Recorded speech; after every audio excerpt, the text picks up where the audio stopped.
Hello दोस्तों, नमस्कार सभी को। सरस्वती ज्ञान दर्पण भंडार चैनल में सभी का स्वागत है। यदि हमारे चैनल पर आप नए हैं तो चैनल को सब्सक्राइब कर ले और बेल आइकन बटन को भी प्रेस करें।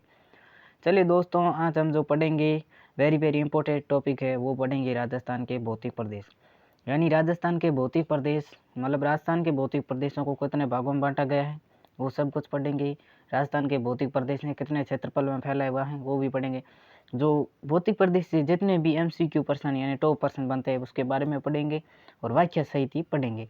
तो चलते हैं राजस्थान के भौतिक प्रदेश की ओर। तो आप देख सकते हैं राजस्थान के भौतिक प्रदेश। सबसे पहले पढ़ेंगे राजस्थान के भौतिक प्रदेश, जिसमें से सबसे पहला भौतिक प्रदेश है पश्चिमी मरुस्थल प्रदेश। कौन सा है दोस्तों? आपको याद में रखना है, पश्चिमी मरुस्थल प्रदेश। क्या है पश्चिमी मरुस्थल प्रदेश? पश्चिमी मरुस्थल प्रदेश को दोस्तों दो भागों में विभाजित किया गया। पश्चिमी मरुस्थल को कितने भागों में? दो भागों में विभाजित किया गया है।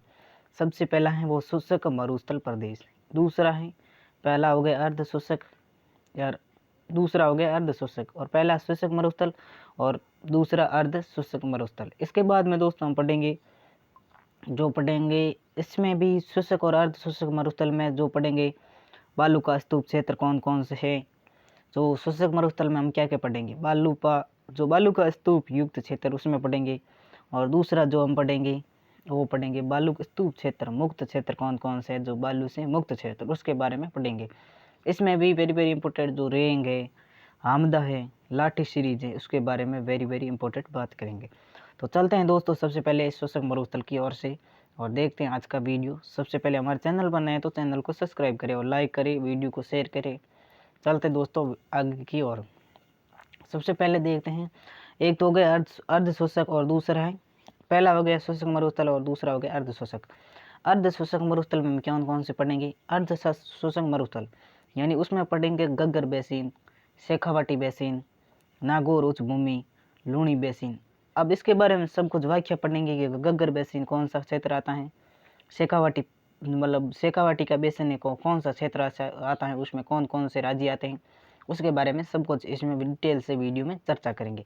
उसके बारे में बात करेंगे जैसे नागौर की उच्च भूमि में कौन कौन से क्षेत्र आते हैं, लूणी बेसिन या लूणी नदी के पास में कौन कौन से क्षेत्र आते हैं, वो भी सब कुछ बात करेंगे। ये तो दोस्तों आता है सब कुछ जो अर्धशोषक और अर्धशोषक है वो मरुस्थलीय प्रदेश में आता है। और नेक्स्ट पढ़ेंगे अरावली प्रदेश। दोस्तों कौन सा पढ़ेंगे? अरावली प्रदेश। अरावली प्रदेश में हम कौन कौन सा पढ़ेंगे? अरावली प्रदेश यानी 2 नंबर हम कौन सा पढ़ेंगे? अरावली प्रदेश। अरावली प्रदेश में 1 नंबर हम पढ़ेंगे उत्तर पूर्वी अरावली, जो उत्तर पूर्व की अरावली है उस पढ़ेंगे। बीच वाली अरावली जो यानी ये अरावली है, सबसे पहले पढ़ेंगे उत्तर पूर्व की अरावली यानी हम सबसे पहले उत्तर, फिर मध्य की अरावली, फिर दक्षिण की अरावली। इसके बारे में ठीक है हम सब कुछ वेरी इंपॉर्टेंट जितने भी बनने वाले हैं वो पर चर्चा करेंगे। यानी उत्तर अरावली 1 नंबर हो गया जो हमारा है उत्तर अरावली। नेक्स्ट पढ़ेंगे मध्य अरावली और थर्ड पढ़ेंगे दक्षिण पूर्व की अरावली, जो भी दक्षिण पश्चिम की अरावली है उसके बारे में पढ़ेंगे। तो चलते हैं दोस्तों, और इसके बाद में हम कौन सी पढ़ेंगे? पूर्व का मैदान कौन कौन से क्षेत्र आते हैं उसमें भी यानी 3 नंबर हम पढ़ेंगे पूर्व का मैदान, जिसमें माही बेसिन पढ़ेंगे, बनास बेसिन पढ़ेंगे और चंबल बेसिन पढ़ेंगे। इसमें मुख्य 3 जो है टॉपिक के बारे में विशेष चर्चित रूप से पढ़ेंगे। और इसके बाद हम पढ़ेंगे दक्षिण पूर्व का पठार। वेरी इंपॉर्टेंट दक्षिण पूर्व का पठार कौन सा पढ़ेंगे? दक्षिण पूर्व का पठार पढ़ेंगे। ये कितने नंबर पर आता है दोस्तों? 4 नंबर पर आता है दक्षिण पूर्व पठार को। अब आपसे पूछ लिया जाए राजस्थान के भौतिक प्रदेशों को कितने भागों में बांटा गया, तो आपको याद में रखना कितने भागों में बांटा गया? 4 भागों में बांटा गया। तो चलते हैं दोस्तों एक एक की ओर, सबसे पहले चर्चा में और वाक्य साहित्य पढ़ते हैं। और चलते हैं सबसे पहले पढ़ेंगे यानी राजस्थान के भौतिक प्रदेश हैं वो कितने भागों में बांटा गया है, उसके बारे में कौन कौन सी चर्चा की गई वो सब कुछ पढ़ेंगे। सबसे पहले किसने की देख लो आप। सबसे पहले हैं देखो सर्वप्रथम प्रो VC मिश्रा। VC का अर्थ दोस्तों ये है विपिन चंद्र मिश्रा। क्या है दोस्तों? आपको याद में रखना विपिन चंद्र मिश्रा। VC का अर्थ क्या है? विपिन चंद्र मिश्रा। क्या है? विपिन चंद्र मिश्रा ने कहा कि राजस्थान को कितने भौतिक प्रदेशों में बांटा गया? 7 भौगोलिक क्षेत्र को प्रदेशों में बांटा गया। राजस्थान को VC मिश्रा ने कितने भागों में विभाजित किया? कितने भौतिक प्रदेशों में विभाजित किया? तो 7 भौगोलिक प्रदेशों में विभाजित किया।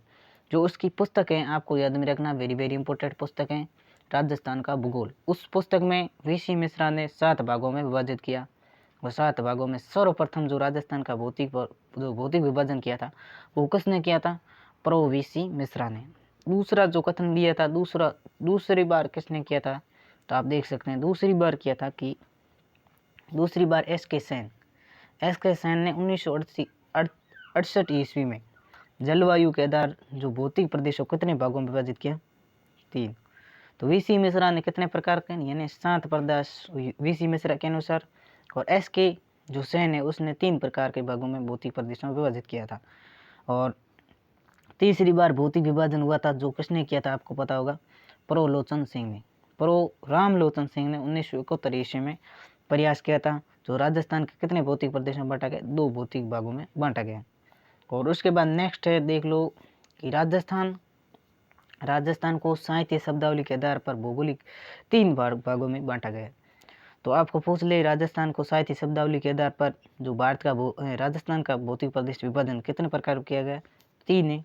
तो पहला आप सबसे पहले देख सकते हैं मरुस्थल, यानी एक मरु, दूसरा मेरू और तीसरा होता माल।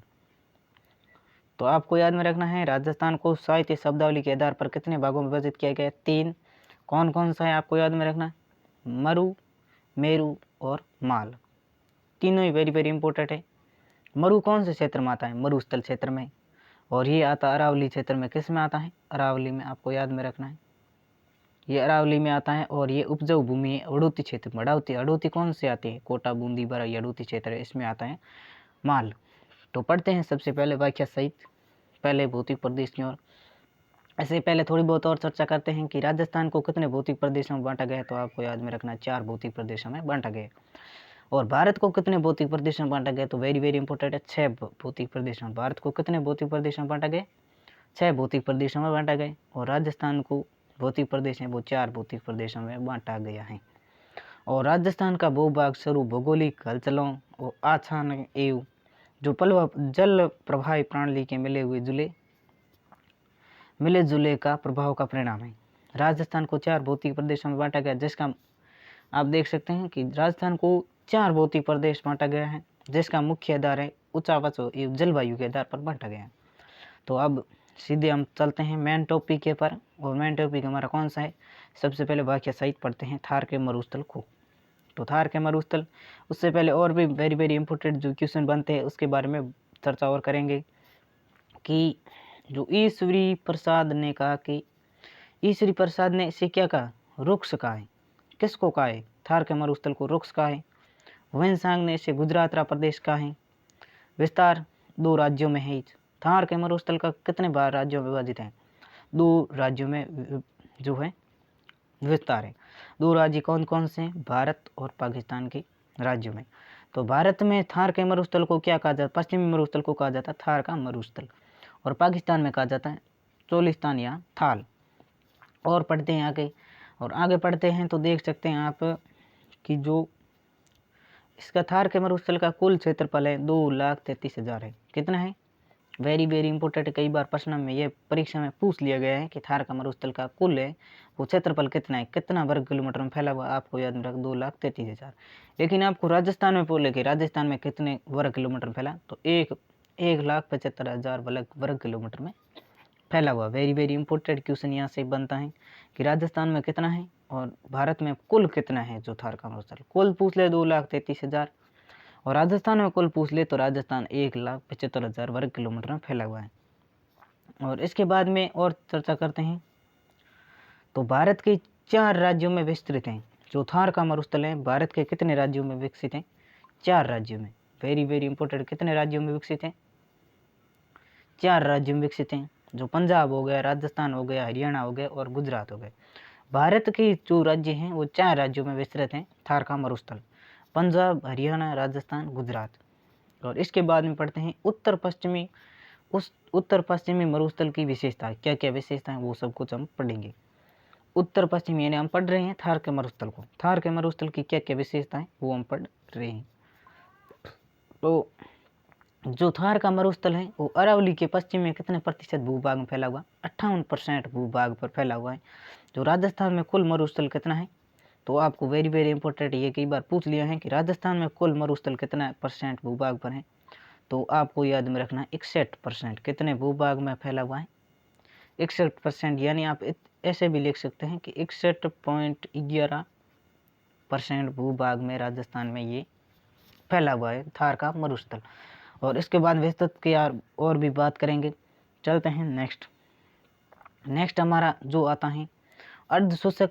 अर्धशोषक में जो हमने पढ़ा था शुष्क मरुस्थल, एक तो होता अर्धशोषक, एक होता शुष्क मरुस्थल। अर्धशोषक मरुस्थल है वो हमने पढ़ लिया। अब चलते हैं अर्धशोषक मरुस्थल में। अर्धशोषक मरुस्थल हम सबसे पहले पढ़ेंगे। तो अर्धशोषक मरुस्थल में सबसे पहले पढ़ेंगे गग्गर का बेसिन, यानी गग्गर का मैदान कह सकते हैं, या इसे हरित घाटी भी कह सकते हैं। गग्गर का मैदान या हरित घाटी प्रदेश भी कह सकते हैं। ए नंबर हम पढ़ रहे हैं। वाक्य सहित पढ़ेंगे। जो गग्गर का मैदान है किन में फैला हुआ है, तो आपको याद में रखना है गंगानगर और हनुमानगढ़ क्षेत्र में। कितने क्षेत्रों में फैला हुआ है, कितने जिलों में फैला हुआ है, तो आपको याद में रखना है 2 जिलों में फैला हुआ है। कौन सा? गग्गर का मैदान। गग्गर का मैदान 2 जिलों में फैला हुआ है। गग्गर नदी के क्षेत्र को नाली, नट, पाट, बग्गी भी कहते हैं। वेरी वेरी इंपॉर्टेंट है। ऐसे भी पूछ सकते हैं कि गग्गर नदी के क्षेत्र को क्या कहा जाता है, नाली भी कह सकते हैं, पाट भी कह सकते हैं, बग्गी भी कह सकते हैं। नेक्स्ट है ये क्षेत्र राजस्थान का अन्नागार कहलाता है। राजस्थान का अन्न का कटोरा किसे कहता है? गंगानगर को अन्न का कटोरा कहते हैं, तो अन्नागार क्षेत्र भी कहा जाता है। गंगानगर और हनुमानगढ़ क्षेत्र को क्या कहा जाता है? अन्नागार। राजस्थान का अन्नागार क्षेत्र कौन सा है? गंगानगर, हनुमानगढ़। और गंगानगर अनाज उत्पादन के लिए प्रथम स्थान है। जो अनाज उत्पादन में प्रथम स्थान किसना है राजस्थान में? तो गंगानगर का स्थान प्रथम स्थान है। इसके बाद हम बात करेंगे कि इसका उत्तरी भाग मालवा के मैदान को स्पर्श करता है। इसका क्या है? उत्तरी भाग, जो भी इसका उत्तर का भाग है वो किसको स्पर्श करता है? मालवा के मैदान को स्पर्श करता है। नेक्स्ट हमारा ये है कि जो मालवा का मैदान है वो सतलज जो गग्गर नदी के मैदान है। जो सतलज नदी प्लस गग्गर के मैदान के पास है वो मालवा का मैदान है। और बग्गी क्षेत्र, उपजाऊ क्षेत्र गंगानगर और हनुमानगढ़ आपने पहले ही पढ़ लिया था। उत्पादन में सर्वप्रथम राज्य कौन सा है? तो गंगानगर, हनुमानगढ़ आता है। पहले नंबर है गंगानगर। इसके बाद में और व्याख्या सहित पढ़ते हैं। दूसरा आता है शेखावाटी प्रदेश। कौन सा आता है दोस्तों? वेरी वेरी इंपॉर्टेंट है शेखावाटी प्रदेश। शेखावाटी प्रदेश में हम कौन से पढ़ेंगे, तो आप देख सकते हैं वाक्य सहित पढ़ेंगे। शेखावाटी प्रदेश बी नंबर हम पढ़ेंगे। शेखावाटी प्रदेश कौन सा पढ़ेंगे? शेखावाटी प्रदेश भी कह सकते हैं, तोरावाटी या बंगर या आंतरिक प्रवाह क्षेत्र। इसके बारे में वाक्य से पढ़ेंगे। शेखावाटी प्रदेश में वेरी वेरी इंपॉर्टेंट पहले कौन से उसमें जिले आते हैं, आपको क्षेत्र में याद रखना। इसके क्षेत्र में कौन से जिले आते हैं? तो सीकर आता है, very very important, Churu, Jhunjhunu आता है, और उत्तरी नागौर भाग इस क्षेत्र में आता है। तो आप देख सकते हैं 1, 2 और 3, और ये उत्तरी क्षेत्र में आता है। इसे मान लो ये 4 क्षेत्र इसमें आते हैं। शेखावाटी में कच्चे कुओं को जोहड़ कहते हैं। अब वेरी वेरी इंपॉर्टेंट यहाँ से प्रश्न बन सकता है कि शेखावाटी क्षेत्र में जो कच्चे कुएं होते हैं उन्हें क्या कहा जाता है? तो वेरी वेरी इंपॉर्टेंट इसे क्या कहा जाता है? जोहड़। क्या कहते हैं दोस्तों? जोहड़ कहते हैं। इसके जोड़ के गहरे भाग को क्या कह देते हैं? चौंबी कहते हैं। जो जोड़ होता है उसे जो गहरे भाग को क्या कहते हैं? चौंबी कहते हैं। जयपुर में कुओं को बेरा कहते हैं। जयपुर में कुओं को क्या कहता है? बेरा कहता है। इसकी औसत ऊंचाई होती है, कितनी होती है? 450 मीटर होती हैं। और खादर, नदी द्वारा लाई गई उपजाऊ भूमि को क्या कह सकते हैं? खादर। एक तो होता है दोस्तों खादर और एक होता है बागर। तो खादर तो होता है जो नदियों के द्वारा लाई गई उपजाऊ मिट्टी को क्या कहा जाता है? खादर कहते हैं। और बागर क्या कहते हैं? बागर को कहते हैं कि नदी द्वारा लाई गई अनुपजाऊ मिट्टी, जो अनुपजाऊ मिट्टी मतलब उसमें धान अनाज उसमें नहीं होता है, उसे कहते हैं बांगर। और खादर कहते हैं नदियों के द्वारा लाई गई उपजाऊ मिट्टी, उपजाऊ मतलब उसमें अनाज अधिक होता है, उसे उपजाऊ कहते हैं। नेक्स्ट है लवणीय ग्रत। वेरी वेरी इंपॉर्टेंट, लवणीय ग्रत मतलब परिहार, कोचोरो, सुजनगढ़, तालछापर इत्यादि क्षेत्र में है, लवणीय ग्रत में आते हैं। बालू का स्तूप के बीच में एकमात्र जल सर कहलाते हैं। उदाहरण सहित देख सकते हैं आप जस्सू सर, सलिया सर, मानस सर और मालसी सर। सर्वाधिक जो बरखान है मेड्डा बेसिन है। नेक्स्ट हम पढ़ेंगे। नेक्स्ट है वो हमारा नेक्स्ट सर्वाधिक बरखान हो गया मेडा बेसिन में, और इस की पश्चिमी सीमा 25 सेंटीमीटर समवर्षा रेखा को पूर्व में 50 सेंटीमीटर रेखा में समवर्ती रेखा बनाती है। तो आपको वेरी वेरी इंपॉर्टेंट ये भी प्रश्न पूछ सकते हैं कि जो 50 सेमी वर्षा रेखा को जो कौन सी है रेखा जो काटती है, तो 25 सेमी को जो सेमी को समवर्षा रेखा ये पूर्वी सीमा को 50 सेमी की समवर्षा रेखा बनाती है। इसके बाद में है कि भूगर्भ में चूने के निष्पक्ष पाए जाने के कारण यहाँ पर वार्षिक जो तापांतर है वो अधिक पाया जाता है। भूगर्भ में क्या है, चूने पत्थर है वो ज़्यादा इस क्षेत्र में, तो इसीलिए यहाँ पर वार्षिक तापांतर अधिक पाया जाता है। इसका पूर्वी भाग क्या है, अरावली पर्वतमाला है, और पश्चिमी भाग 25 सेंटीमीटर समवर्षा रेखा है। जो पश्चिमी का भाग है 25 सेमी जो समवर्षा रेखा को काटने वाली रेखा है, और उत्तरी भाग गग्गर का मैदान है। उत्तर का भाग कौन सा है, गग्गर का मैदान है। इसके बाद हम पढ़ेंगे हम, ये तो आपको पता हो गया, और इसके बाद इसके सर्वाधिक बरखान, और इसको आंतरिक प्रदेश भी कहते हैं। वेरी वेरी इंपॉर्टेंट है, आंतरिक प्रदेश किसे कहा जाता है, तो शेखावाटी प्रदेश को क्या कहा जाता है, आंतरिक प्रदेश, शेखावाटी प्रदेश। शेखावाटी प्रदेश को क्या कहा जाता है, आंतरिक प्रदेश कहे जाते हैं। बड़ी इसके बाद आता है बीड़। बीड़ होता है शेखावाटी प्रदेश में घास के मैदान। वेरी वेरी इंपॉर्टेंट है दोस्तों, एक तो होता है बीहड़ और एक होता है बीड़। बीड़ आगे हम पढ़ेंगे, और एक होता है बीहड़। बीड़ होता है वो दोस्तों होता है कि जो शेखावाटी प्रदेश में घास के बड़े बड़े मैदान होते हैं उसे बीड़ कहा जाता है। तो शेखावाटी प्रदेश में कौन कौन से क्षेत्र आते हैं, वो आपको चूरू, झुंझुनू, सिकरवा, ये सब कुछ प्रदेश आते हैं। इसमें जो भी घास के मैदान होते हैं उसे बीड़ कहते हैं। नोट, बीड़ ढूंढाड़ क्षेत्र में घास के मैदान है। ढूंढाड़ क्षेत्र में जो भी घास के मैदान होते हैं उसे बीड़ कहते हैं। चलते हैं नेक्स्ट की ओर। नेक्स्ट हमारा है, नेक्स्ट दोस्तों आप देख सकते हैं, इसके बाद हम पढ़ेंगे, ये तो पहले भी देख चुके हैं। इसके बाद हम पढ़ेंगे लूणी बेसिन, सब बाद में देखेंगे। लूणी बेसिन, लूणी बेसिन में कौन कौन सा क्षेत्र आता है, डी नंबर लूणी बेसिन पढ़ेंगे। लूणी बेसिन में अजमेर हो गया, नागौर हो गया, पाली हो गया, जोधपुर हो गया, बाड़मेर, जालोर, ये लूणी क्षेत्र में आते हैं। विशेष रूप से लूणी क्षेत्र में कौन कौन से प्रदेश आते हैं, अजमेर, नागौर, पाली, जोधपुर, बाड़मेर, जालोर, ये क्षेत्र किस में आते हैं, लूणी बेसिन क्षेत्र में आते हैं। इसके बाद दोस्तों हम पढ़ेंगे लूणी बेसिन का पूर्व क्षेत्र। लूणी जो बेसिन का पूर्व क्षेत्र है उसे क्या कहा जाता है, लूणी जो बेसिन का पूर्व क्षेत्र है उसे काला बेरा क्षेत्र, जैसे भी कह सकते हैं, काला बेरा का क्षेत्र भी कह सकते हैं, लूणी बेसिन का क्षेत्र। कुल प्रवाह क्षेत्र कितना है, 35,000 किलोमीटर में इसका कुल प्रवाह क्षेत्र है। 56 की पहाड़ियाँ और 56 का मैदान अलग अलग है दोनों दोस्तों। 56 की पहाड़ियाँ मोकलसर से सिवाना।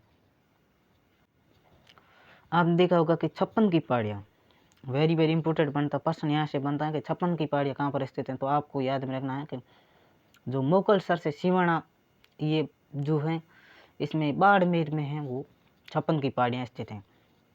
सर्वाधिक ग्रेनाइट पाया जाता है इस क्षेत्र में, जो लूणी बेसिन का क्षेत्र है दोस्तों, जो लूणी बेसिन का क्षेत्र है इसमें सर्वाधिक ग्रेनाइट पाया जाता है। कौन सा पाया जाता है, ग्रेनाइट सर्वाधिक पाया जाता है। नोट, जो ग्रेनाइट सिटी किसे कहा जाता है, वेरी वेरी इंपॉर्टेंट है, ग्रेनाइट सिटी वो जालोर को कहते हैं। किसे कहा जाता है, आपको याद में रखना है, ग्रेनाइट सिटी जालोर को कहते हैं। जालोर को क्या कहते हैं, ग्रेनाइट सिटी। 56 पर्वत, 56 का पर्वत कहाँ पर स्थित, तो आपको याद में रखना है उदयपुर में। 56 की पहाड़ियाँ पूर ले तो बाड़मेर में, और 56 का पर्वत पूर ले तो उदयपुर में। इसके बाद में है कि इन पहाड़ियों, जो 56 की पहाड़ियों पर है, इन पहाड़ियों पर जो एक नागकोड़ा पर्वत है, कौन सा पर्वत है दोस्तों, नागकोड़ा का पर्वत है, जो जैनियों का जो धार्मिक तीर्थ स्थल है। क्या है, एक जैनिया, जो जैनिया होते हैं उसका धार्मिक तीर्थ स्थल है नागकोड़ा पर्वत पर। ये नागकोड़ा पर्वत किस क्षेत्र में आता है, बाड़मेर क्षेत्र में ये नागकोड़ा पर्वत आता है। इसके बाद में हम पढ़ेंगे कि पीपलूद, एक होता पीपलूद स्थान है जो सिवाना के हल्देश्वर नामक पहाड़ को मारवाड़ का लघु माउंट आबू कहते हैं। मारवाड़ का जो लघु माउंट आबू किसे कहा जाता है, तो आपको याद में रखना है, यार पीपलूद बोल दो तो सिवाना के हल्देश्वर नामक पहाड़ी को क्या कहा जाता है, मारवाड़ का लघु माउंट आबू भी कहते हैं। लूनी बेसिन में प्राचीन कांप मैदान को भी अधिकता पाई जाती है। लूनी बेसिन में जो है अधिकतम क्या पाई जाती है, कहाँ पर मैदान की अधिकतम पाई जाती है? जालोर में जो गुंबदाकार हैं ग्रेनाइट पहाड़ियाँ जो इसबगोल के रूप में जानी जाती हैं। जालोर इसबगोल के लिए सबसे ज़्यादा इसब कहाँ पर किया जाता है? जालोर में इसबगोल के लिए जानी जाती है। इसके बाद में है कि रेला नेहड़ जालोर में लूनी बाढ़ मैदान है। खारे पानी की गरत जो पंचपदरा संदवरला और कामप्राना ये क्या है, जिले हैं छोटी छोटी जालोर बाड़मेर में। इसके बाद में इसमें लूनी नदी का प्रवाह क्षेत्र है। इसमें क्या दोस्तों, लूनी नदी का प्रवाह क्षेत्र।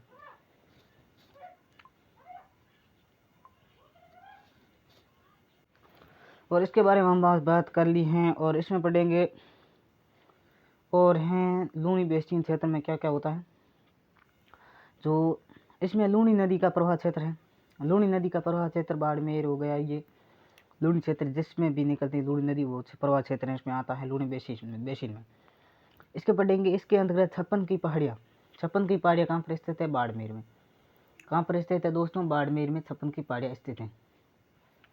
और इसे पीपलूद मरुस्थल की सर्वाधिक वर्षा होती है। बाड़मेर में 56 की पहाड़ियों पर स्थित जो पीपलूद में मरुस्थल की सर्वाधिक वर्षा कहाँ पर होती है, तो आपको याद में रखना है जो पीपलूद के मरुस्थल है उसमें सबसे ज़्यादा होता है वर्षा। इसीलिए इसे रेगिस्तान की मिनी, इसीलिए इसे रेगिस्तान की क्या कहा जाता है? मिनी माउंट आबू का पीपलूद को कहते हैं। वेरी वेरी इंपॉर्टेंट प्रश्न बनता है। इसके बाद में बात करेंगे हम, अब आते हैं नेक्स्ट पर्सन की ओर। नेक्स्ट पर्सन बना लो आप इसी ऊंचाई कि राजस्थान में जल दिवस कब मनाया जाता है? वेरी वेरी इंपॉर्टेंट है। राजस्थान में जल दिवस कब मनाया जाता है? 22 मार्च को राजस्थान का जल दिवस मनाया जाता है। राजस्थान में जल दिवस कब मनाया जाता है? 22 मार्च को राजस्थान का जल दिवस। और पलाया, पलाया क्या होता है दोस्तों? पलाया होता है कि खारे पानी की बड़ी झीलों को पायाद कहते हैं, पलाया कहते हैं। जो खारे पानी की बड़ी बड़ी झीलें होती है उसे क्या कहते हैं? पलाया कहते हैं। ऐसे भी प्रश्न आ सकता है कि खारे पानी की बड़ी झीलों को क्या कहते हैं, तो पलाया कहते हैं। पलाया कहते हैं। पलाया को सेलिनोस भी कह सकते हैं। सेलिनोस पलाया को क्या कहा जाता है? पलाया को सेलिनोस की भी कहते हैं। पलाया को क्या कहते हैं? सेलिनोस। और एक होता है रन, एक टाट, ये दोनों अक्सर एक ही होते हैं दोस्तों। तो रन और टाट खारे पानी की जो छोटी झीलों को क्या कहते हैं? रन कहते हैं। और खारे पानी की बड़ी झीलों को पलाया कहते हैं, छोटी झीलों को क्या कहा जाता है? रन या टाट कहते हैं। और सर्वाधिक जैसलमेर में पाई जाती हैं। जो ये खारे पानी की झीलें हैं, छोटी छोटी झीलें या बड़ी झीलें, वो सर्वाधिक कहाँ पर पाई जाती हैं? जैसलमेर में। जैसे उदाहरण के लिए आप देख सकते हैं कि कन्नौज, पोखरण, बाप और धूब ये इत्यादि प्रमुख ये क्षेत्र हैं जो छोटी छोटी खारे पानी के लिए झीलें प्रसिद्ध है। इसके बाद हम पढ़ेंगे कि तल्ली या पोखर। तल्ली क्या होता है दोस्तों, और पोखर और तल्ली दोनों में अंतर क्या होता है? एक ही होते हैं दोनों ये, तल्ली या पोखर। वेरी वेरी इंपॉर्टेंट है तल्ली और पोखर। तल्ली और पोखर में चट्टानों, जो चट्टाने होते हैं, चट्टान प्रदेशों में जल इकट्ठा हो जाता है उसे तल्ली या पोखर कहते हैं। जो चट्टान क्षेत्र में क्या हो जाता है? जल इकट्ठा हो जाता है उसे क्या कहते हैं दोस्तों? तल्ली या पोखर कहते हैं। जो चट्टानी क्षेत्र भाग में कुछ पानी इकट्ठा हो जाता है उसे कहते हैं तल्ली या पोखर। जो जल सूखने के बाद में नीचे उपजाऊ मिट्टी रह जाती है जिसे खड़ीन या परहो कहते हैं। जैसे आपने सुना होगा खड़ीन कृषि की जाती है पालीवाल ब्राह्मणों के द्वारा, तो उसे जो पानी इकट्ठा हो जाता है उसके बाद में ये पानी क्या हो जाता है? सूख जाता है। उसके बाद में वहाँ पर जो नीचे रह जाती है उपजाऊ मिट्टी उसे कहा जाता है खड़ीन या मेहरो कहते हैं। खड़ीन या मेहरो कहते हैं। उसके बाद हम पॉइंट पढ़ेंगे कि जिसमें मिश्रित अनाज बोया जाता है। जो तल्ली या पोखर में जो पानी सूख जाता है उसमें जो मिश्रित अनाज है उसे भी बोया जाता है, जैसे बेजड़ भी कहते हैं।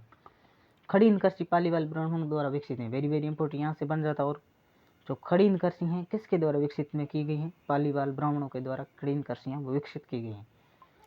इसके बाद हम बात करेंगे कि करौली में पान की खेती को बेजड़ कहते हैं। वेरी वेरी इंपॉर्टेंट है। जिसमें मिश्रित अनाज बोया जाता है उसे क्या कहते हैं? बेजड़। और करौली में जो पान की खेती की जाती है उसे भी क्या कहते हैं? बेजड़। यहाँ पर दोनों में ही कंफ्यूज होने वाली बात है, बेजड़ और बेजड़। एक होता है बजेड़ और एक होता है बजेड़। खड़ीन कृषि अब इसमें पॉइंट है खड़ीन कृषि परंपरागत स्रोतों, जो परंपरागत वर्षा जल संग्रहण की पद्धति है। खड़ीन कृषि क्या है दोस्तों, वेरी वेरी इंपॉर्टेंट, यहाँ से प्रश्न आप लगा सकते हैं कि खड़ीन कृषि होती है जो परंपरागत वर्षा जल संग्रहण की पद्धति होती है। इसके बाद में पढ़ेंगे बाल सन, 3 नंबर हम पढ़ेंगे, मतलब 4 नंबर पढ़ेंगे बाल सन। बाल सन क्या होता है, जो जल संचय के प्रमुख क्षेत्र है वो हम पढ़ रहे हैं। बाल सन क्या होता है, तो बाल सन के बारे में पढ़ेंगे।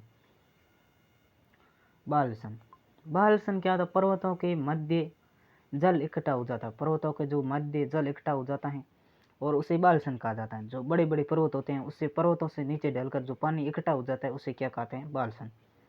उसके बाद में वेरी इंपॉर्टेंट टॉपिक आता है नाड़ी। नाड़ी किसे कहते हैं, नाड़ी जो सर्वप्रथम 1920 ईस्वी में राव जोधा के द्वारा बनाई गई। वेरी वेरी इंपॉर्टेंट, यहाँ पर प्रश्न ऑन बनता है कि जो नाड़ी है, जो राजस्थान में सबसे पहले किसने बनाई थी, तो आपको याद में रखना राव जोधा ने। कब बनाई, 1520 ईस्वी में। वेरी वेरी इंपॉर्टेंट क्वेश्चन यहाँ से बन गया। नाड़ी सर्वप्रथम किसने बनाई, राव जोधा ने। कब बनाई, 1520 ईस्वी में। अब चलते हैं नेक्स्ट में। गांव के बाहर दैनिक आवश्यकताओं की पूर्ति के लिए जो तालाब बनाया जाता है उसे नाड़ी भी कह सकते हैं। जो गांव में जो दैनिक आवश्यकताओं को पूर्ति के लिए जो सरकार लाभांत यानी मनरेगा योजना के द्वारा जो बड़ी बड़ी नालियां बना रही है उसे भी आवश्यकताओं को पूर्ति करने के लिए तालाब बनाया जाता है। विशेष रूप से कहाँ पर है, विशेष रूप में जोधपुर में पाए जाते हैं। जो नाड़ी होती हैं वो जोधपुर में जोधा के द्वारा 1520 ईस्वी में प्रयास यानी बनाई गई थी। उसके बाद नेक्स्ट पढ़ते हैं टांका। टांका क्या होता है दोस्तों, कुंड कहते हैं टांका को, क्या कहते हैं, कुंड भी कहते हैं। टांका को क्या कहते हैं, कुंड भी कहते हैं। नेक्स्ट पढ़ेंगे टांका के बारे में। तो टांका को क्या कहते हैं, कुंड कहते हैं। और ये पायतन को अंगोर, ये क्या कहता है, पायतन को अगोर कहते हैं। जो मान सकते हैं दोस्तों ये अपन का टांका है। और इसके जो चारों ओर जो घेराबंदी के लिए जो बनाई जाती हैं, यहाँ पर जो यानी पथरीली जमीन लाकर वहाँ पर डाल दी जाती हैं और बड़े बड़े जो वहाँ पर अगोर बनाया जाता है उसे अगोर कहते हैं। पायतन का जो वर्षा आने पर इसके जो पानी है वो इसमें इकट्ठा होकर कहाँ पर चला जाता है, कुंड या टांका में चला जाता है। इसके बाद पढ़ेंगे बावड़ी। अब दोस्तों बावड़ी क्या होती हैं, सीढ़ीदार जो होती हैं। बावड़ी एक होती है सीढ़ीदार कुआं। क्या होती है दोस्तों, सीढ़ीदार कुआं। जैसे एक ये हो गई बावड़ी और उसके बाद इसकी ये बड़ी, उसके बाद ये सीढ़ी, उसके बाद ये सीढ़ी ऐसी हो गई। ये दोस्तों ऐसी होती है उसे क्या कहते हैं, ऐसी होती है उसे क्या कहते हैं, बावड़ी कहते हैं। क्या कहते हैं दोस्तों, बावड़ी। इसमें बावड़ी में क्या होती है दोस्तों, सीढ़ियाँ लगी होती हैं, जैसे बावड़ी को सीढ़ीदार कुआं होता है। उसके बाद में और पढ़ेंगे दोस्तों। अब पढ़ेंगे केंद्रीय शोषक अनुसंधान जो संस्था है वह कहाँ पर स्थित है, कादरी और दोनों पढ़ेंगे, यानी केंद्रीय शोषक एवं अनुसंधान संस्थान। क्या पढ़ेंगे दोस्तों, जो केंद्रीय शोषक अनुसंधान संस्थान, जो इसकी स्थापना कब की गई, 1959 ईस्वी में। कब की गई, 1959 ईस्वी में। इसका मुख्यालय कहाँ पर स्थित है, जोधपुर में। यानी कादरी की स्थापना कब की गई, 1959 ईस्वी में। ये इसका मुख्यालय कहाँ पर स्थित है, जोधपुर में। अब इसके साथ में पढ़ लो नोट आफरी। आफरी की स्थापना कब की गई, 1985 में ईस्वी की गई। राजस्थान जो भारत ने 1985 ईस्वी में राजस्थान में, 1988 ईस्वी में इसका मुख्यालय कहाँ पर स्थित है, जोधपुर में। और इसका मुख्य उद्देश्य क्या होता है, आफरी का और कादरी का दोनों का। इसका दोनों का जो मुख्य उद्देश्य था दोस्तों वो वनों का संरक्षण करना। क्या था दोस्तों, वनों का संरक्षण करना। तो आपको वेरी वेरी इंपॉर्टेंट, यहाँ से प्रश्न बनने की पूरी संभावना। तो आपको याद में रखना है कि कादरी की स्थापना कब की गई, 1959 ईस्वी में। और भारत सरकार द्वारा आफरी की स्थापना 1985 ईस्वी में, लेकिन राज्य सरकार द्वारा 1988 ईस्वी में इसकी स्थापना की गई। और दोनों का मुख्यालय है वो जोधपुर जिले में स्थित है। चलिए दोस्तों नेक्स्ट प्रश्न और पढ़ते हैं नेक्स्ट की ओर। नेक्स्ट है, ये विश्व में सर्वाधिक घना जो बस्सा मरुस्थल है, इसी कारण यहाँ पर सर्वाधिक जैव विविधता मिलती है। इसके बाद हम पढ़ते हैं और अब आगे चालू करते हैं अरावली प्रदेश। यानी अब वेरी वेरी इंपॉर्टेंट टॉपिक है वो अरावली प्रदेश। कौन सा पढ़ेंगे दोस्तों, अरावली प्रदेश। ये अरावली प्रदेश कौन सा क्षेत्र आता है, मरुस्थल हमने पढ़ लिया। मरुस्थल क्षेत्र में कौन कौन से प्रदेश आते हैं वो हम पढ़ लिए। इसके बाद हम पढ़ेंगे अरावली प्रदेश। यानी अरावली प्रदेश में कौन कौन से क्षेत्र आते हैं वो सब कुछ पढ़ेंगे। अरावली प्रदेश। अब भिन्न से बड़े कोई और प्रश्न सबसे सब कुछ है वो हम बात इसमें करेंगे। तो अरावली प्रदेश को 3 भागों में विभाजित किया। कितने भागों में विभाजित किया दोस्तों? कितने भागों में विभाजित हैं दोस्तों? तो आपको याद में रखना 3 भागों में विभाजित हैं। सबसे पहली कौन सी है? उत्तरी अरावली, फिर मध्य अरावली, फिर दक्षिण अरावली। यानी अरावली प्रदेश को राजस्थान में कितने भागों में विभाजित किया गया है? तो 3 भागों में विभाजित किया गया है। कौन कौन सी हैं दोस्तों? जो 1 नंबर हो गए उत्तरी अरावली, दूसरा नंबर मध्य अरावली और थर्ड नंबर है वो दक्षिणी अरावली। अब तीनों के बारे में वेरी वेरी इंपॉर्टेंट है, वो हम बात करेंगे। सबसे पहले देखते हैं उत्तरी अरावली। सबसे पहले कौन सी देखेंगे दोस्तों? उत्तरी अरावली। उत्तरी अरावली में शेखावाटी प्रदेश, सिक्कर व झुंझुनू ये क्षेत्र प्रदेश आते हैं। सिक्कर, झुंझुनू ये प्रदेश आते हैं।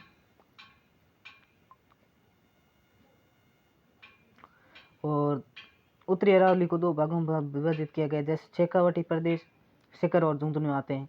पूर्व की पहाड़ियाँ, जैसे पूर्व की पहाड़ियाँ कौन कौन क्षेत्र में आती हैं? पूर्व की पहाड़ियाँ जैसे आप देख सकते हैं दोस्तों, जयपुर हुआ, दौसा हुआ, अलवर हुआ, ये क्या है? पूर्व की पहाड़ियाँ में स्थित है। और फिर पढ़ेंगे मध्य अरावली। फिर कौन सी पढ़ेंगे दोस्तों? मध्य अरावली। और मध्य अरावली में कौन कौन से पढ़ेंगे? जैसे मेरवाड़ा खंड, अजमेर और राजसमंद। और फिर पढ़ेंगे थर्ड नंबर दक्षिण की अरावली। क्या पढ़ेंगे दोस्तों? दक्षिण की अरावली। दक्षिण अरावली में हम क्या पढ़ेंगे? जो आबू खंड, सिरोही, मेवाड़ खंड, उदयपुर, राजसमंद, चित्तौड़गढ़, भीलवाड़ा, बांसवाड़ा, डूंगरपुर, ये सब कुछ क्या पढ़ेंगे हम? इसी के आधार पर हम पढ़ेंगे। तो चलते हैं एक एक पॉइंट की और एक एक में पढ़ते हैं। जो अरावली प्रदेश है वो किस क्षेत्र में फैला हुआ है दोस्तों? आप देख सकते हैं अरावली प्रदेश गुजरात में। और परिपत्र विष्णु, जो अरावली प्रदेश है गुजरात में से क्या कहते हैं? अरावली। और परिपत्र के अनुसार इसे विष्णु पुराण में भी विष्णु पुराण में क्या कहते हैं? परिपत्र। विष्णु पुराण में अरावली प्रदेश को क्या कहते हैं? परिपत्र। और गुजरात में से कहते हैं अरावली। और नेक्स्ट बिंदु पढ़ते हैं। नेक्स्ट बिंदु हमारा है कि सबसे पहले पढ़ेंगे उत्तरी अरावली। तो उत्तरी अरावली में कौन कौन सी प्रमुख महत्वपूर्ण चोटियाँ हैं वो सब कुछ पढ़ेंगे। यानी सबसे पहले आज हम पढ़ेंगे उत्तरी अरावली। तो हेडिंग डाल दीजिए आप उत्तरी अरावली। उत्तरी अरावली में क्या क्या पढ़ेंगे? महत्वपूर्ण चोटियाँ क्या पढ़ेंगे? एक पढ़ेंगे चोटियाँ प्लस चोटियों की लंबाई। तो कितनी लंबाई है इसकी चोटियों की, ऊंचाई कितनी है, वो सब कुछ इसमें पढ़ेंगे। तो सबसे पहले बात करते हैं उत्तरी अरावली। यानी उत्तरी अरावली की सबसे पहले चोटी कौन कौन सी, सबसे अधिक ऊंचाई में कौन सी चोटी है, और उसके बाद में सब कुछ बात करेंगे। तो उत्तरी अरावली की सबसे पहले बात करेंगे। तो उत्तरी अरावली में उत्तरी अरावली जो क्या है? क्वार्टजाइट, एफ्लाइजाइट सेलों से बनी है। तो सबसे पहले मध्य अरावली की सबसे सर्वोच्च ऊंची चोटी कौन सी है? तो दोस्तों वेरी वेरी इंपॉर्टेंट, यहाँ से आपको प्रश्न बनने की पूरी पूरी संभावना है कि मध्य अरावली की सबसे सर्वोच्च यानी सबसे ऊंची चोटी कौन सी है। तो आपको याद में रखना कौन सी है दोस्तों? रघुनाथगढ़। रघुनाथगढ़ की लंबाई कितनी है दोस्तों? 1055 मीटर। कितनी है? 1055 मीटर। और किस जिले में स्थित है ये चोटी? तो आपको याद में रखना है किस जिले में स्थित है दोस्तों? सिक्कर में स्थित है। तो रघुनाथगढ़ की जो उत्तरी अरावली की सबसे ऊंची चोटी कौन सी, नाम क्या है? तो आपको याद में रखना रघुनाथगढ़। और किस जिले में स्थित है? सिक्कर में। और इसकी कुल लंबाई कितनी है, ऊंचाई कितनी है? तो 1055 मीटर 1055 मीटर इसकी लंबाई है। और नेक्स्ट चोटी आती है उसके बाद में है मालखेत की चोटी। तो मालखेत की जो पहाड़ी है उसकी जो ऊंचाई है वो कहाँ पर स्थित है? सिक्कर में। और 1051 यानी इससे 4 मीटर छोटी है। जो रघुनाथगढ़ की सिक्कर की जो चोटी है उससे 4 किलोमीटर छोटी कौन सी है? मालखेत की चोटी है, वो सिक्कर जिले में स्थित है और 1051 किलोमीटर इसकी ऊंचाई है। और इसके बाद में पढ़ेंगे लोहा गरल। कौन सी है दोस्तों? लोहा गरल। और वे किस जिले में स्थित है? झुंझुनू में। और इसकी ऊंचाई कितनी है? 1051 किलोमीटर है वो लोहा गरल की कुल। आपको ये भी पूछ सकते हैं कि उत्तरी अरावली में लोहा गरल की झुंझुनू में वो चोटी स्थित है, उसकी कुल ऊंचाई कितनी है? ये दोस्तों प्रमुख महत्वपूर्ण चोटियाँ थी जो उत्तरी अरावली की पहली सबसे ऊंची चोटी कौन सी थी? रघुनाथगढ़ की, जो कितनी उसकी लंबाई है? 1055 मीटर। उसके बाद में आते हैं मालखेत, जो शिखर में 1051 मीटर। उसके बाद में लोहागढ़, ये कहाँ पर है? झुंझुनू में 1051 मीटर। उसके बाद में खो, ये कहाँ किस जिले में स्थित है? जयपुर में 1920 मीटर। और इसके बाद में इसकी प्रमुख कौन कौन सी पहाड़ियाँ हैं, वो पहाड़ियाँ पड़ेगी अब। ये तो थी महत्वपूर्ण चोटियाँ। अब पढ़ेंगे उत्तरी अरावली की महत्वपूर्ण जो पहाड़ियाँ हैं वो कौन कौन सी है, वो पढ़ेंगे। तो पहाड़ियाँ की बात करेंगे, सबसे पहले पढ़ेंगे तो पहाड़ियाँ। पहाड़ियाँ में आप देख सकते हैं सबसे पहले कौन सी पहाड़ी पढ़ेंगे हम। तो पहाड़ियाँ में सबसे पहले जो हम पढ़ेंगे उदयनाथ की पहाड़ियाँ। उदयनाथ की पहाड़ी किस जिले में स्थित है? अलवर में। उदयनाथ की पहाड़ी किस जिले में स्थित है? अलवर में। और बहरांज की पहाड़ी, ये अलवर जिले में स्थित है। इसकी ऊंचाई है वो 792 मीटर ऊंची इसकी ऊंचाई है। बहरांज पहाड़ी की ऊंचाई कितनी है? 792 मीटर इसकी ऊंचाई है। इसके बाद में पढ़ेंगे जयगढ़ की जो पहाड़ी है, ये किस जिले में स्थित है? आपको याद में रखना है, ये जय और इसको याद रखना जय। जयगढ़ की पहाड़ी जयपुर में है और इसकी जो ऊंचाई है वो कितनी है? 746 मीटर इसकी ऊंचाई है। इसके बाद में पढ़ेंगे दमदमा की पहाड़ी। कौन सी पहाड़ी है दोस्तों? दमदमा की पहाड़ी पे किस जिले में स्थित है? भरतपुर में। और 370 मीटर है इसकी ऊंचाई है। इसके बाद में पढ़ेंगे बिलली की पहाड़ी। ये किस में पड़ रही है दोस्तों? उत्तरी अरावली में। उत्तरी अरावली में हमने देख ली जो महत्वपूर्ण चोटियाँ थी वो हमने देख ली। अब पढ़ेंगे पहाड़ी। पहाड़ियों में हम 2-3 पहाड़ी देख सकते हैं और पीछे पहाड़ी एक बची है जो है बिलाली की पहाड़ी। तो बिलाली की पहाड़ी पढ़ेंगे हम। बिलाली की पहाड़ी है जयपुर में। इसकी ऊंचाई कितनी है? 775 मीटर। बिलाली पहाड़ी की राजस्थान में जो ऊंचाई कितनी है वो किस जिले में स्थित है? जयपुर में। ऊंचाई कितनी है?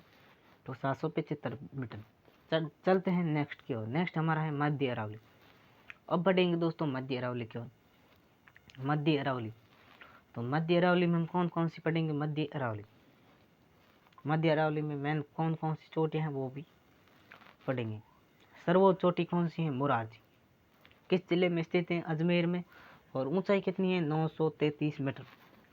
मध्य अरावली की सबसे ऊंची चोटी का नाम क्या है दोस्तों? तो आपको बताना है मोरारजी देसाई। यदि पूले वे कौन से जिले में स्थित है? तो आपको याद में रखना अजमेर में। यदि आपसे पूले वो कितनी ऊंचाई है? तो 933 मीटर ऊंची है। उसके बाद में है तारागढ़। तारागढ़, तारागढ़ की ऊंचाई कितनी है? 870 मीटर। किस जिले में स्थित है? अजमेर में। तो आपको याद में रखना तारागढ़ अजमेर में 870 मीटर ऊंचाई। फिर है नाग की पहाड़ी। ये किस जिले में स्थित है? अजमेर में। और इसकी कुल ऊंचाई कितनी है? 795 मीटर इसकी ऊंचाई है। और फिर ये आपके जो गोरम जी की पहाड़ी है वो 934 मीटर इसकी ऊंचाई है। वेरी वेरी इंपॉर्टेंट टॉपिक के ऊपर ये बनता है कि मध्य अरावली की सबसे ऊंची चोटी कौन सी है? तो आपको याद में रखना मोरारजी। अब हम नेक्स्ट पढ़ेंगे दोस्तों दक्षिण अरावली। दो हमने कंप्लीट कर दी, यानी उत्तर की अरावली, मध्य की अरावली। अब पढ़ेंगे दक्षिण की अरावली। दक्षिण अरावली में कौन कौन सी महत्वपूर्ण चोटियाँ हैं उसके बारे में याद, वेरी वेरी इंपॉर्टेंट टॉपिक और ट्रिक के साथ में याद करेंगे। भौतिक प्रदेश तो आपका कंप्लीट हो जाएगा आज। भौतिक प्रदेश 4 भौतिक प्रदेशों में बांटा गया। राजस्थान के भौतिक प्रदेश कितने भागों में बांटा गया? 4। राजस्थान के भौतिक प्रदेश को सर्वप्रथम किसने बांटा? तो आपको याद है ऋषि मिश्रा ने। जो कितने भौतिक भौगोलिक प्रदेश में बांटा गया? 7 भौगोलिक। और साहित्य की दृष्टि से 3 मेरू, जो मरु, मेरू और माल। और अब पढ़ेंगे दक्षिण अरावली की ऊंची चोटियां। जो दक्षिण अरावली में कौन कौन सी चोटियां हैं वो पढ़ेंगे। तो दक्षिण अरावली की चोटियां, दक्षिण सर्वोच्च ऊंची चोटी कौन सी है? गुरु शिखर। गुरु शिखर हमेशा बड़ा कौन होता? तो दोस्तों आपको याद में रखना गुरु। तो सबसे ऊंची चोटी कौन सी होगी? गुरु शिखर। गुरु शिखर किस जिले में है? तो आपको याद में रखना सिरोही में। किस जिले में? सिरोही में। और इसकी ऊंचाई कितनी है? आप कह सकते हैं 1722 या 1727। 1722 या 1727 दोस्तों कैसे? इसकी कुल ऊंचाई है वो है, आपको याद में रखना 1722 प्लस इसके जो 5 मीटर ऊपर है वो एक मंदिर के टाइप जो बना हुआ है, उसको एक साइज में जोड़ा जाए तो इसमें 1727 मीटर ऊंची है। इसके बाद पढ़ेंगे टोड ने गुरु शिखर को संतों का शिखर कहा है। तो कर्नल टोड ने गुरु शिखर को क्या कहा जाता है? संतों का शिखर कहा है। विश्व की सर्वोच्च चोटी कौन सी है? Mount Everest. जिसकी वो किस जिले में स्थित हैं, मतलब किस राज्य में स्थित हैं, तो आपको याद में रखना नेपाल में, और 8,848 किलोमीटर इसकी ऊंचाई है, मीटर है इसकी ऊंचाई है। भारत की सर्वोच्च चोटी कौन सी है, जो K2 गॉडविन ऑस्टिन 8681 मीटर ऊंची है। और भारत में स्थित भारत की सर्वोच्च चोटी कौन सी है, तो कंचनजंगा जो सिक्किम में वो है सबसे ऊंची चोटी। जो दक्षिणी भारत की सर्वोच्च चोटी कौन सी है, तो आपको याद में रखना है अनाई, जो अनाई मूड़ी है वो है 2696 मीटर इसकी ऊंचाई है। इसके बाद बात करेंगे कि डोडा बेटा, ये दक्षिणी भारत की सर्वोच्च ऊंची चोटियाँ हैं। एक होती है डोडा बेटा, डोडा बेटा इसकी ऊंचाई कितनी है, इसकी ऊंचाई है 2637, और ये है। और इसके बाद माता शेर, शेर किस जिले में स्थित है, शेर सिरोही में है, और 1597 मीटर इसकी ऊंचाई है, और राजस्थान की दूसरी ऊंची चोटी है। राजस्थान की दूसरी ऊंची चोटी कौन सी है, तो है शेर, और पहली कौन सी होगी, गुरु शिखर राजस्थान की। और इसके बाद पढ़ेंगे देलवाड़ा, ये सिरोही में है, 1442 की मीटर ऊंची है। और इसके बाद पढ़ेंगे जरगा, जरगा की कुल ऊंचाई कितनी है, 1431 मीटर है, और उदयपुर में स्थित है। इसके बारे में हम पढ़ेंगे। इसके बाद में ये थे आज के राजस्थान के महत्वपूर्ण भौतिक प्रदेश, जो दो तो हमने कंप्लीट कर दिए, यानी दो हमने वेरी वेरी इंपॉर्टेंट थे वो हमने आज कंप्लीट कर दिए। राजस्थान के पूर्व मरुस्थल को आपने वेरी वेरी इंपॉर्टेंट से पढ़ लिया है कि इसमें कौन कौन से पर्सन बन सकते हैं, वो सब कुछ देख लिया। और बाद में पढ़ा अरावली प्रदेश, अरावली प्रदेश यानी जो दक्षिण अरावली, मध्य अरावली और उत्तर अरावली, तीनों में हमने जो वेरी वेरी इंपॉर्टेंट पर्सन बनते हैं उसके बारे में देख लिया कि इसकी महत्वपूर्ण चोटियाँ कौन सी ऊँची है, दक्षिण अरावली की कौन सी है, मध्य अरावली की कौन सी है, और उत्तरी अरावली की मध्य ऊँची चोटी कौन सी है। और राजस्थान के भौतिक प्रदेश को 4 भागों में बांटा गया है, किसके अनुसार कितने भागों में बांटा गया है, और किसने क्या कहा मरुस्थल प्रदेश को गुजरात में क्या कहते हैं, अरावली प्रदेश को विष्णु पुराण में क्या कहते हैं। और ये सब कुछ आज हम डिटेल से बात करी है। और दो बाकी रहे जो पठार और मैदान प्रदेश, दोनों अगली वीडियो में बात करेंगे। बस आज के लिए इतना ही, सभी को धन्यवाद। यदि हमारे चैनल पर नए तो चैनल को सब्सक्राइब करें और बेल आइकन बटन को प्रेस करें, ताकि आने वाली हर प्रकार की नोटिफिकेशन वीडियो आप तक मिलती रहे। सभी को जय हिंद, जय भारत। आगे से आगे वीडियो शेयर करें प्लीज़, सपोर्ट सभी को। थैंक यू, धन्यवाद।